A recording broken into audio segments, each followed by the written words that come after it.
अरे बेटा, कहाँ जा रही है आज इतनी जल्दी? वो माँ, आज कॉलेज में हमारा पहला लेक्चर ही इतनी सुबह सुबह लग गया है। अब हम क्या करें? अच्छा बेटा, अगर तू बाहर जा ही रही है तो कम से कम एक दुपट्टा तो रख ले। तुझे पता ही है ना कि बाहर का माहौल कैसा है। चारों तरफ आवारा लड़के अपनी आंखें सेकने के लिए खड़े रहते हैं। अरे बिटिया, उन लड़कों को भी छोड़। अब तो बूढ़े बुजुर्ग भी आजकल की लड़कियों को ताड़ने से पीछे नहीं हटते। हाँ हाँ माँ, मुझे पता है। और वैसे भी मैं अकेले थोड़ी जा रही हूँ। मेरी सहेली काजल और गीता भी तो हैं। आप फिक्र मत कीजिए। ठीक है बेटा, जरा ध्यान से जाना। इस तरह नैना अपनी सहेलियों के साथ कॉलेज जाने लगती है। दरअसल ये कहानी है आदर्श गांव की। शहर से थोड़ा दूर बसा ये आदर्श गांव बिल्कुल भी अपने नाम के मुताबिक नहीं था, क्योंकि यहाँ हर गली और चौपाल पर ऐसे बुजुर्ग और नौजवान लड़के मिल जाते थे जिनकी नज़रें हमेशा कुछ नया और दिलचस्प ढूंढती रहती थीं। इसलिए इस गांव को ठरकी गांव नाम देना कोई गलत बात नहीं था। और इसी गांव में रहने वाली नैना मानो सभी की क्रश थी, क्योंकि उसके जितना सुंदर और शांत स्वभाव वाला वहां कोई नहीं था। इसलिए उसे सभी बहुत चाहते थे। अरे सूरज, वो देख, तेरी भाभी आ रही है।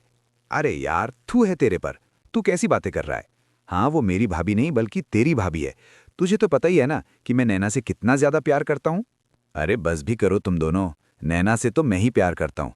वो तुम दोनों की भाभी है और भाभी माँ समान होती है, सामान नहीं, समझे? उस पर ऐसे बुरी नजर मत डालो। अच्छा मयंक, तू बड़ा तेज हो रहा है। चल चल साइड हो और अपनी भाभी का रास्ता छोड़। और नैना जी, इतनी सुबह सुबह कहाँ जा रही हो? कहो तो मैं आपको छोड़ दूं। अरे वो आशू के बच्चे, इस तरह नुक्कड़ पर खड़े होकर लड़कियों को छेड़ना तुझे शोभा देता है क्या? अगर ऐसे ही चलता रहा तो मैं तेरी शिकायत तेरी मम्मी से कर दूंगी।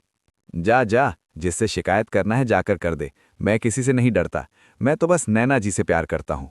देख, हम दोनों की बात अलग है, लेकिन नैना बहुत ही शरीफ है। प्लीज तुम उसे इस तरीके से मत परेशान करो। ऐसा कहकर नैना और उसकी सहेलियां वहां से चली जाती हैं और कॉलेज जाकर लेक्चर अटेंड करती हैं। लेक्चर खत्म होने के बाद तीनों आपस में बातें करते हुए लौटती हैं। अरे यार, आज का लेक्चर सच में बहुत बोरिंग था। हाँ काजल, तू सही कह रही है। वैसे ये सब छोड़, कल से वैलेंटाइन डे के दिन शुरू हो जाएंगे। इस बार तेरा बॉयफ्रेंड तुझे क्या देने वाला है गिफ्ट में?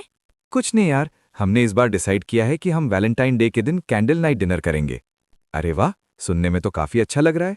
अरे यार नैना, तेरा वैलेंटाइन डे तो हर बार मस्त जाता है। गांव के सारे लड़के तुझे ही तो पसंद करते हैं। कभी रोज लेकर आते हैं, कभी चॉकलेट, कभी टेडी बेयर। बस उन्हें नहीं मिलता। क्या नहीं मिलता? अरे उन्हें किस नहीं मिलता। अगर नैना ने अपने नैनों का तीर चला दिया तो पूरे गांव के लड़के घायल हो जाएंगे। अरे बस भी करो, मुझे ये सब पसंद नहीं है। इस तरह तीनों सहेलियां बातें करते हुए घर पहुंचती हैं। अगला दिन यानी 8 फरवरी आ जाता है।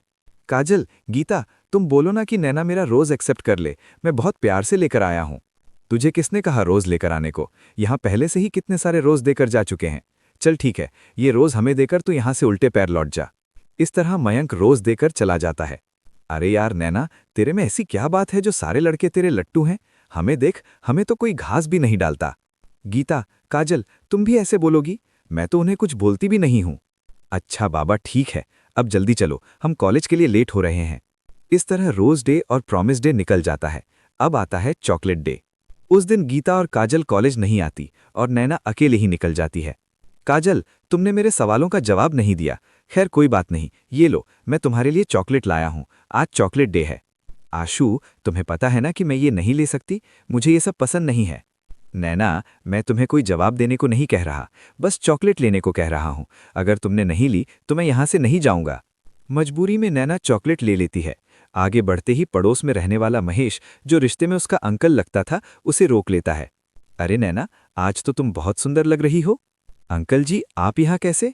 मुझे इस तरह अंकल बुलाकर बूढ़ा मत बनाओ। अभी तो मैं जवान हूं, तुम मुझे महेश कह सकती हो। अच्छा छोड़ो, ये लो, मैं तुम्हारे लिए चॉकलेट लाया हूं। अंकल जी, मैं ये नहीं ले सकती, इसे जाकर आंटी को दीजिए। अच्छा अंकल, समझकर ही ले लो। नैना मजबूरी में चॉकलेट ले लेती है। ये सब देखकर महेश की पत्नी और गांव की कुछ औरतें गुस्से में नैना के घर पहुंच जाती हैं। देखिए सुमन दीदी, मैं नहीं चाहती कि हमारे रिश्ते में दरार आए। आपकी बेटी खुलेआम गुलछर्रे उड़ा रही है। हाँ सुमन, तुम्हें तो पता है हमारे गांव के लड़के कितने शरीफ हैं। तुम्हारी बेटी ही उन्हें अपने पीछे घुमाती है। मैंने अपनी आंखों से देखा है, कभी टेडी लेती है, कभी चॉकलेट। ये सब हमारे गांव में नहीं चलेगा। या तो गांव छोड़ो या बेटी के हाथ पीले करो। बस कीजिए आप सब, मुझे पता है कौन कितना शरीफ है। मुझे मेरा मुंह मत खुलवाइए। रही बात मेरी बेटी की, तो मैं उसे संभाल लूंगी। शाम को नैना के माता पिता उससे बात करते हैं। बेटी, हम सोच रहे हैं कि अब तेरी शादी कर दें। माँ, पिताजी, अभी मेरी पढ़ाई चल रही है, मैं अभी शादी नहीं करना चाहती।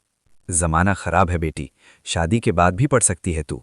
बहुत समझाने के बाद नैना मान जाती है। उसके माता पिता गांव में ही एक अच्छा रिश्ता ढूंढ लेते हैं। लड़के का नाम श्रवण होता है। उसे नैना पसंद आ जाती है और कुछ दिनों में दोनों की शादी हो जाती है। कुछ दिन बाद कॉलेज में, अरे काजल, गीता, नैना बहुत दिन से दिखाई नहीं दे रही। उसकी शादी हो गई, तुम लोगों की वजह से। तुम्हारी छेड़खानी की वजह से उसे पढ़ाई छोड़नी पड़ी। शर्म करो, कल को तुम्हारी भी बहन बेटी होगी। ये सुनकर सभी लड़के शर्मिंदा हो जाते हैं। उन्हें अपनी गलती का एहसास होता है। वहीं दूसरी ओर नैना अपनी शादीशुदा जिंदगी में खुश थी। श्रवण समझदार था और उसने नैना की पढ़ाई भी जारी रखवाई।